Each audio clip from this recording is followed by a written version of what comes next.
Hey friends, welcome to Howdy Theologian Season 2. Here we are, finally, giving the people what they've been asking for. Finally. Summer was busy. Yes, it was. Hopefully people listened to Season 1 during their summer escapades. I heard a lot of people who listened to Season 1 during the summer. In fact, I heard people who listened to multiple episodes over and over again. Wow, incredible. Oh. What was your favorite episode from Season 1? Mine was a twofer. I loved our episodes on atonement theories. Yes, that was a good one. Yeah, I really liked it. My personal favorite was the one about hell. So if you haven't listened to us before, check out Season 1. We talk about theology from a very relatable place and from a progressive place. So if you're like, man, church is just filled with all these things that are either difficult to understand or I certainly don't agree with, I think our podcast is for you, right? Yeah, it is. No, absolutely. If you have been at all around a church and heard some of the language that the church uses, but maybe have always heard it only in one way or defined really narrowly, then our podcast tries to dig into some of that language and reveal and kind of uncover the different ways to understand these terms that are just thrown around in churches as if everybody knows what they mean. It's permission giving to ask questions, to be a little curious, to not have to like buy it all, right? By an exact definition that you've been given, your whole life. We can play around with the theological definitions and find a way to put it into our life, and so it makes sense.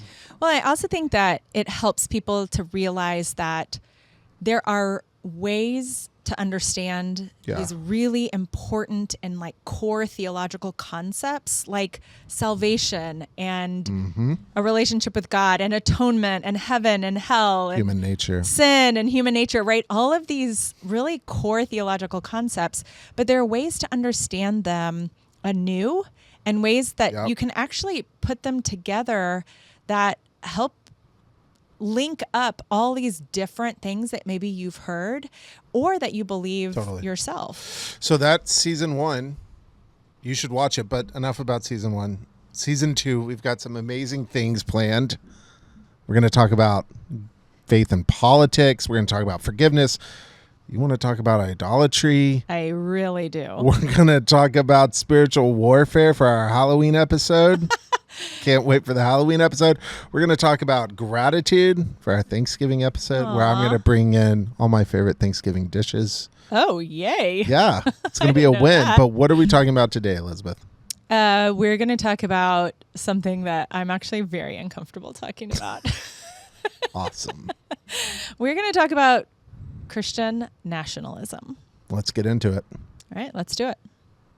So Christian nationalism is a new term for a very old phenomenon. So it privileges a religious identity with citizenship. In its most virulent form, it turns out to also have an ethnic or racial component to it. In the U.S., that component has been around European descent or whiteness, really, as it has developed in the country. So when I talk about Christian nationalism in the U.S., I usually talk about white Christian nationalism. Donald Trump was seen as defending their cause when he entered the White House. We're going to protect Christianity, and I can say that. I don't have to be politically correct or... And it was the storming of the Capitol that showed just how much religious and political identities had begun to merge on the right, bonded by a belief that the election had been stolen. Jesus Christ, we invoke your name! Amen! Amen!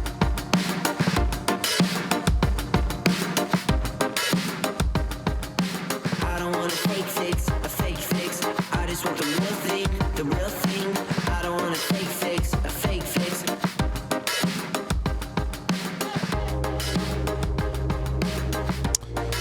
So I've been reading a lot of politics lately.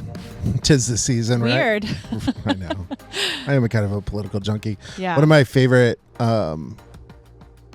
publications is state focused, right? So the Texas Tribune, they do great work. They're a nonprofit.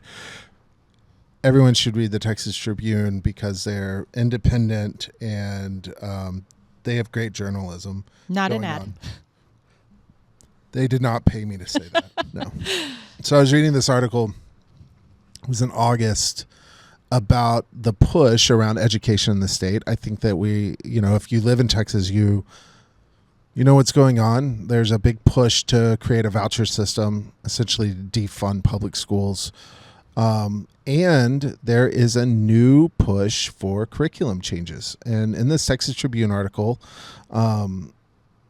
there were some things that I didn't know. And one of them is that the Texas Education Agency, TEA, who's in charge of all of our curriculum, is proposing a new curriculum that, if adopted by the state legislature, would essentially incentivize or penalize schools and school districts, particularly for not adopting this curriculum. And in the curriculum is like overtly Christian religious education principles, right? So the idea Only Christian. Right. And so, when I think about Christian nationalism, it's easy for me to see that clip of the guy standing up on January 6th in the Capitol and be like, man, that is just so far away from my day-to-day reality. But the truth is, as I have two kids, two boys who are one's in a public school right now, it kind of brings it home that this sort of radicalization of our politics and the infusing of politics with a Christian narrative is getting closer and closer to home. It's showing up in our state's debates around education. And what's so fascinating to me is that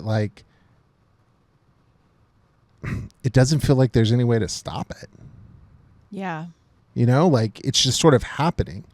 And I don't know if you've sort of experienced this in your own relationship with a public school, but I kind of give it a given that my kids are going to just get a good education at a public school, in DISD. I believe in DISD. I think they got great schools, great teachers. And I kind of just drop them off and just send them on their way and pick them up and how was your day? But below the surface, there is a real attack on our public schools. And it seems to be driven by Christian nationalism, specifically this idea that, everyone should essentially bend the knee to Jesus Christ, and that if we're not doing it, we need to find ways to get people to bend that knee, either overtly or covertly. Well, and let's be honest, it's bend the knee to a very narrow, specific view of Jesus Christ. Yeah, absolutely. Preferably, a white Jesus Christ. Let's go ahead and say that. Jesus wasn't white? Weird. I know. So I think when we started talking about what we were going to do with this season, one of the first things we discussed was the issue of Christian nationalism, specifically in an election year. And I thought that was a good idea. But the more I keep reading about it and immersing myself in it, I'm with you. It's a little anxiety producing because it's so complicated.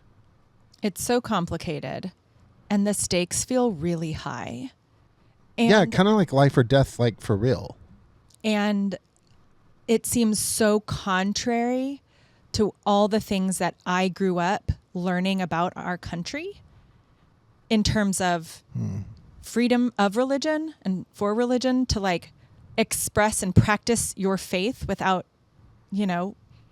opposition from the country and the government. Yeah. And this kind of pluralism that it feels like America has always been for. And we have always welcomed, immigrants and people who are seeking freedom and people who are seeking safety. I mean, that has been so much of our country identity for so long. And now it feels like that's getting flipped. And that feels really overwhelming. And the stakes are really high because if it succeeds in getting flipped, then it will fundamentally change the way that our country is governed and run, and really the freedoms that we enjoy. Yeah. And that's a big deal. And I think that that's also why I'm nervous to talk about it, because there are so many layers to it and everyone feels strongly about it. I mean, that's the thing. Like, people who are proponents of Christian nationalism feel so strongly about it that's why they're like voracious in going after policies and politics around it. Right. And, you know, those of us who are fiercely Christian, but would never want to presume and push for a merging of, you know, the church and state. Like, we want to keep those separated, right? Then we don't know kind of where to go, because then you have folks who are anti-Christian. I mean, it's like very complicated. There's all these sides to it. Everybody feels very strongly. Everybody wants to throw stats around. Everybody wants to, you know, kind of dig their like trench and draw their line in the sand. And it just, there's so many emotions to it. It's super heightened. And I think it's hard to unpack. And it's like right below the surface, right? I think. Oh yeah, totally. It's right below the surface. And I think the reason I brought up the Tribune article is because, I mean, it felt far away. Yeah, exactly. And now it's becoming clear that it's not. It's at our doorstep. And I say that not to be alarmist, but, you know, we're at a church in downtown Dallas, and there are a lot of churches in Dallas. And there are a lot of churches in downtown Dallas. There are a lot of churches in downtown Dallas. And the merging of Christianity with an American ideology, an American political sort of push is, I mean, that's happening, and it's happening in churches right now in our city. And I think that's what's so concerning to me, is that it's almost like we're practicing two different faiths, right? Because it seems so foreign to me to want to marry America with Christ. And yet that's happening in very specific, very targeted ways in churches right now in our city. How would you define Christian nationalism? Well, I think like maybe we should define it. Well, I was going to say, I have been reading this fantastic book called The Kingdom, the Power, and the Glory. Subtitle, American Evangelicals in an Age of Extremism, by Tim Alberta, who is a journalist and grew up in an evangelical church. And so he kind of has pursued this question of like, how are these things being developed within the church itself, within the evangelical church itself? But so one, I would recommend this book. And there's like a fantastic quote kind of really in the first chapter, where he's actually interviewing an evangelical pastor who I think really nails it. But if I were to distill kind of what I've read in this book down into one phrase, I would say that Christian nationalism in America is the Christian church who has exchanged Jesus for America itself. And I don't think it's a marrying of Jesus and America, like you just said. I think it's a full-blown exchange.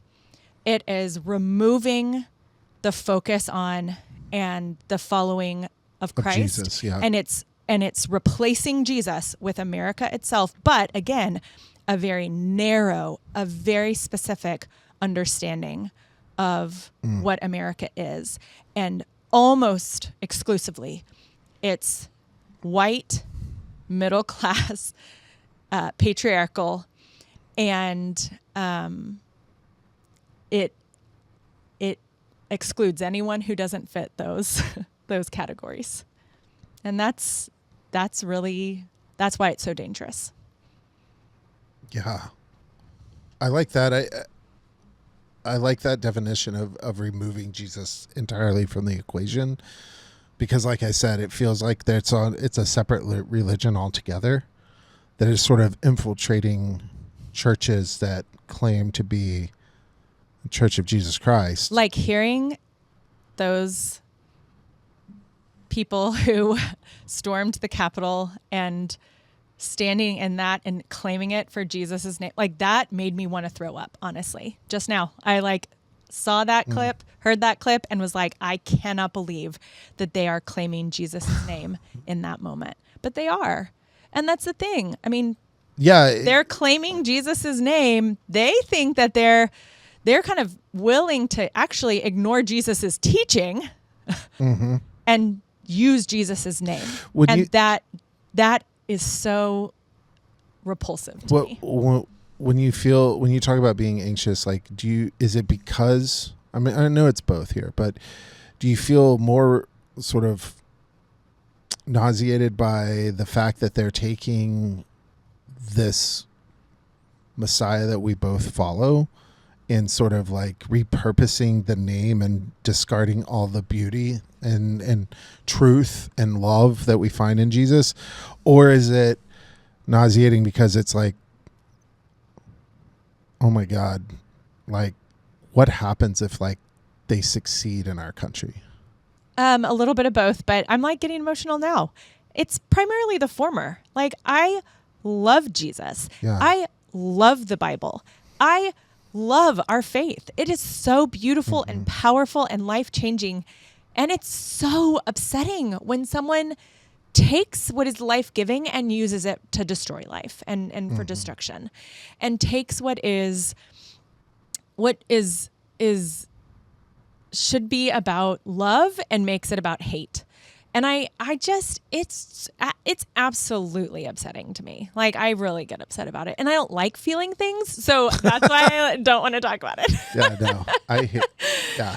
But yes, I mean, I'm also afraid of what this means for our country. But like, the emotion that I feel is like, how dare you? I mean, how dare you blaspheme Jesus's name and who Jesus was? And really, I mean, God, for your own benefit. It seems to have been such a slow burn too, because I mean, you know, thinking back to my my childhood, you know, church in general, not just the church I attended, but church in general was sort of, it held a primary role in the communities I was a part of. And you definitely had some identity based off of the church that you attended.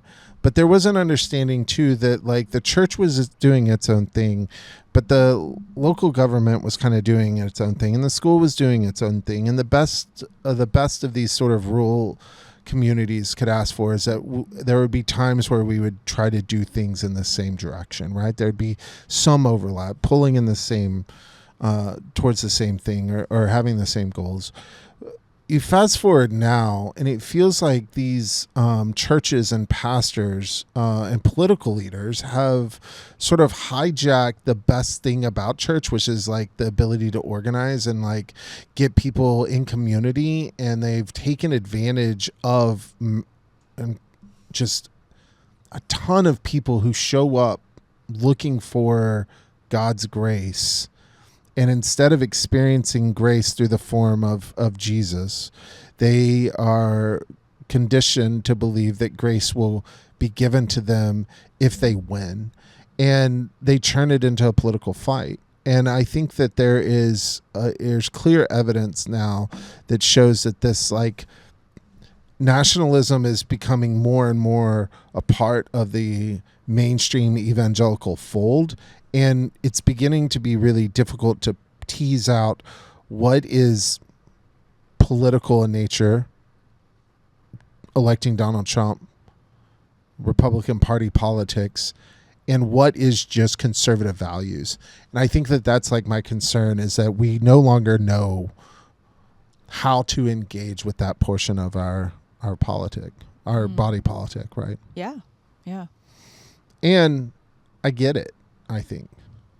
I mean, I understand the allure of Christian nationalism, this idea of like trying to maintain or preserve something, because America, as a country of immigrants and a country of diversity, is constantly changing and evolving. But what we're beginning to see is that the white majority is no longer the reality. And I want us to watch this clip. What's different now is that the country is no longer majority white and Christian. As recently as 2008, when Barack Obama was first running for president, our first African-American president, the country was actually 54% white and Christian, so comfortably majority white and Christian. That number today is 44%. And I think that threat, right, white Christians no longer knowing they're in control, demographically, culturally, politically, is why we're seeing it kind of come to the fore in the current context.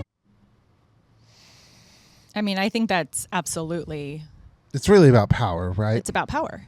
And it's about saying, I want power, I want control, I want influence, I want freedom and autonomy. And if we're Christian, we believe that God has that. And God has that power, yeah. And yet we want it.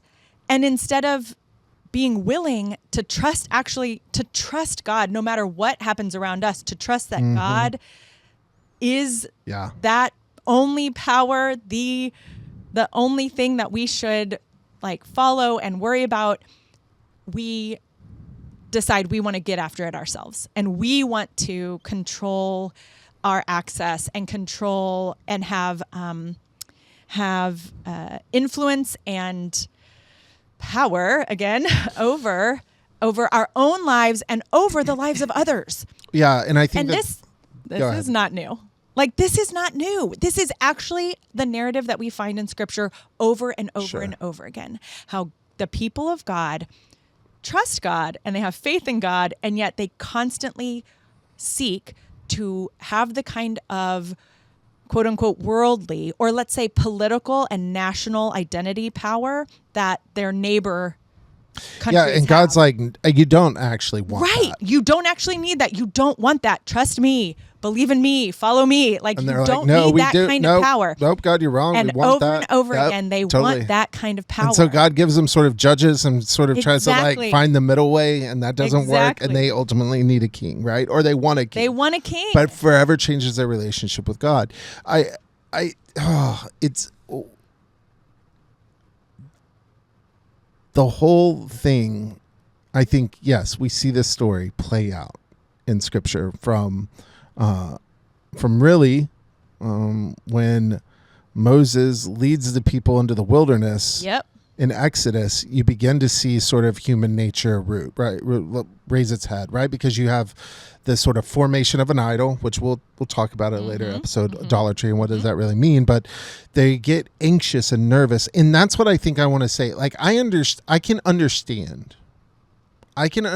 how I'm a 40-year-old, not yet, soon to be 40-year-old white male, heterosexual male, middle class, right?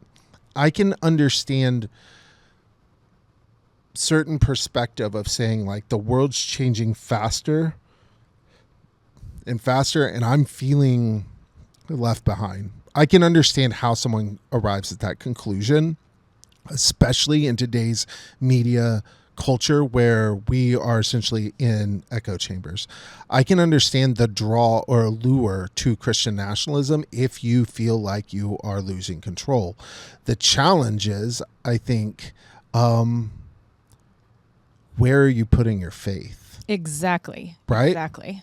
One of the biggest rhetorical devices that the churches that lean into Christian nationalism practice is a victimhood, is a language of victimhood. Yes. Like, the Christian church is like under attack, persecuted, being persecuted, but like their version of persecution is in America is like laughable when you look at how there are actual places Christians in our world, right, totally. where Christianity is truly under attack. If you are Christian, you are Syria is a great example.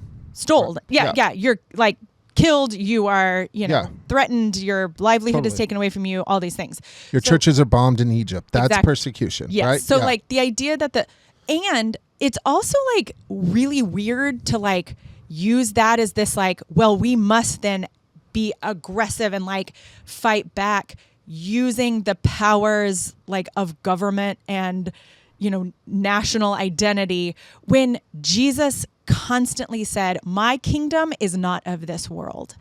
And Jesus told people, blessed are those when they persecute you. Yeah, and totally. Jesus said Turn the other things cheek. like, if the world hates you, it hated me first, right? Like, love your enemies. Nothing about following Jesus is like, oh, poor you, you're a victim, you should fight back. Like, Jesus is like, no, if you follow me, expect this. Totally. But where is your faith? Is your faith in yourself that you have to fight back? I mean, this is literally what so many disciples of Jesus thought that Jesus was going to do. Totally. Is overthrow the Roman government. And Jesus said, nope, that is not it. And they were disappointed when he didn't. And they were disappointed when he didn't. And they didn't really fully appreciate what Jesus was doing until the resurrection. Because if Jesus would have just remained dead, the story would have been a sad one. But it also wouldn't have generated the political change that I think Jesus' resurrection created, right? Like, you can't really have defeat over death without a resurrection. And I think like what we're seeing now is that there are individuals who are not putting faith just in themselves, not just pulling themselves up by their bootstraps. They're putting their faith in churches, politicians, and political movements that they think better articulates what the gospel is about.